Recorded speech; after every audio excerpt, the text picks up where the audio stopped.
ದಿನಸಿ ಡ್ರೆಸ್ ಮತ್ತು ಫ್ಯಾನ್ಸಿ ಅಂಗಡಿಗೆ ನುಗ್ಗಿದ ಕಳ್ಳರು ನಗದು ಸಹಿತ ₹1,000 ಮೌಲ್ಯದ ಇತರ ಸ್ವತ್ತುಗಳನ್ನು ಕಳವು ಮಾಡಿದ ಘಟನೆ ಬಂಟ್ವಾಳ ತಾಲೂಕಿನ ಬೆಂಜನಪದವು ಎಂಬಲ್ಲಿ ನಡೆದಿದ್ದು, ಈ ಬಗ್ಗೆ ಬಂಟ್ವಾಳ ಗ್ರಾಮಾಂತರ ಪೊಲೀಸ್ ಠಾಣೆಯಲ್ಲಿ ಪ್ರಕರಣ ದಾಖಲಾಗಿದೆ.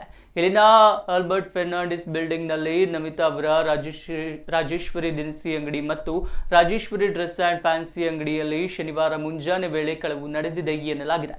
ಅಂಗಡಿಯ ಒಳಗಿದ್ದ biscuit packet, cigarette packet, cash ಡ್ರವರ್ನ ಬೀಗವನ್ನು ಮುರಿದು ಅದರಲ್ಲಿದ್ದ ನಗದು ₹1,500 ಕಳವು ಮಾಡಿದ್ದಲ್ಲದೆ ರಾಜರಾಜೇಶ್ವರಿ ಡ್ರೆಸ್ ಅಂಡ್ ಫ್ಯಾನ್ಸಿ ಸ್ಟೋರ್ನ ಶಟರಿನ ಬೀಗ ಮುರಿದು ಅದರೊಳಗಿದ್ದ ಸುಮಾರು ₹10,000 ಮೌಲ್ಯದ ಶರ್ಟ್ ಮತ್ತು ಜೀನ್ಸ್ ಪ್ಯಾಂಟ್, ₹5,000 ಮೌಲ್ಯದ ಚಪ್ಪಲಿ ಹಾಗೂ ಕ್ಯಾಶ್ ಡ್ರವರ್ನಲ್ಲಿದ್ದ ನಗದು ₹3,500, ಸ್ಟೀಲ್ ಕಾಣಿಕೆ ಡಬ್ಬದಲ್ಲಿದ್ದ ನಗದು ₹10,000ಗಳನ್ನು ಕಳವು ಮಾಡಿದ ಬಳಿಕ ಬಿಲ್ಡಿಂಗ್ನ ಸ್ಟಾಕ್ ರೂಮ್ನ ಅಂಗಡಿಯ ಶಟರಿನ ಬೀಗ ಮುರಿದು ಒಂದು ಪೇಂಟ್ ಡಬ್ಬಿಯನ್ನು ಕಳವು ಮಾಡಿ ಪರಾರಿಯಾಗಿದ್ದಾರೆ. ಒಟ್ಟು ನಗದು ₹15,000 ಹಾಗೂ ಇತರ ಸಾಮಗ್ರಿಗಳ ಅಂದಾಜು ಮೊತ್ತ ₹18,500 ಕಳವು ಮಾಡಿದ್ದು, ಕಳವಾದ ಎಲ್ಲ ಸ್ವತ್ತುಗಳ ಅಂದಾಜು ₹33,500 ಆಗಬಹುದು ಎಂದು ಅಂದಾಜಿಸಲಾಗಿದೆ.